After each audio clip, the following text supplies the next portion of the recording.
Look, it's Mount Everest. You know what didn't happen on Mount Everest last week? Thousands of people were stuck on there. Not at all. That did not happen. The news is completely misrepresenting what happened, and TikTok and YouTube are going crazy. Let's tell you what did happen.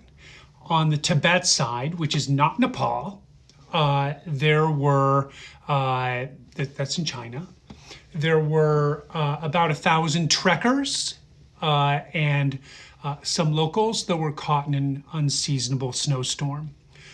They were rescued. Everybody was fine. Nobody was rescued off Mount Everest.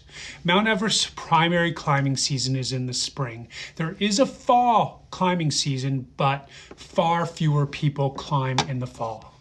The misinformation on these platforms right now is kind of crazy. There's a lot of people who can't pronounce crevasse or crampon. They're providing their opinions, and it's a little bit nuts.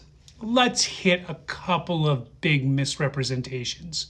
Number one, the bulk of the people climbing Mount Everest are wealthy Westerners. That is not true at all anymore.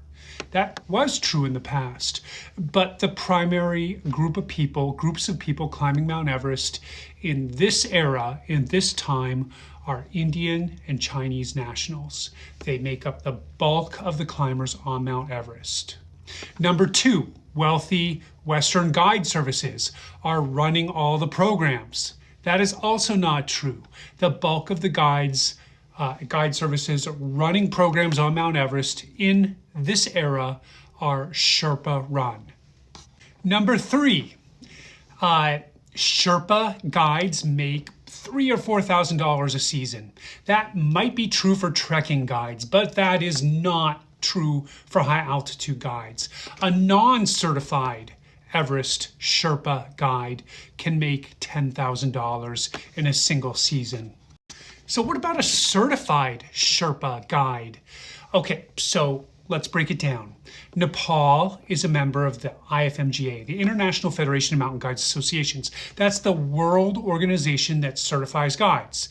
The US and Canada are also members of the IFMGA guide. When you become a certified IFMGA guide, you meet a standard, a world standard set by guides everywhere. Now, if you can speak English and you're a Nepali IFMGA guide, you are making the same rate as a Western guide. And it is much better because of the fact that Westerners don't have to pay the same permit fees for Sherpa guides, and they don't have to pay for travel. So it is to a company's benefit to have those guides on staff. So there are people out there saying things like, nobody should be climbing Mount Everest. Nobody should be going there. Well, would you like to see the entire economy of a country collapse? The bulk of the income in Nepal, the largest piece of income that comes into Nepal, is Everest and the Everest region. And I say and the Everest region because far, by leaps and bounds, far more people are trekking in the Everest region than are climbing Mount Everest or even adjacent mountains. I should also say adjacent mountains. Lots of people climb in the region on lower peaks. They call them trekking peaks. So I think that some of this stuff is BS, and it's driving me nuts to just constantly see on this kind of Everest talk thing so much misinformation, so much misinformation, again, by people who have never put on a rock shoe, can't pronounce crampon, and have no idea what's going on. So here are some things that I would recommend. I would recommend, if you really want to understand the economics of Mount Everest, try the book Everest Inc. If you want to understand what it's like guiding on Mount Everest, try Everest Mountain Guide by Guy Cotter.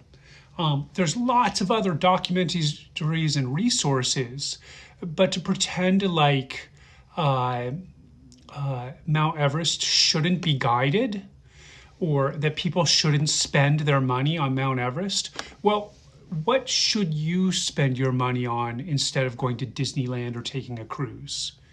I'm serious. Like, if people want to spend their vacation money on Mount Everest, I think that that's legit. And yes, I'm a mountain guide, but I'm also a person who goes on vacation. And while I donate to worthy causes, I also spend money on vacations.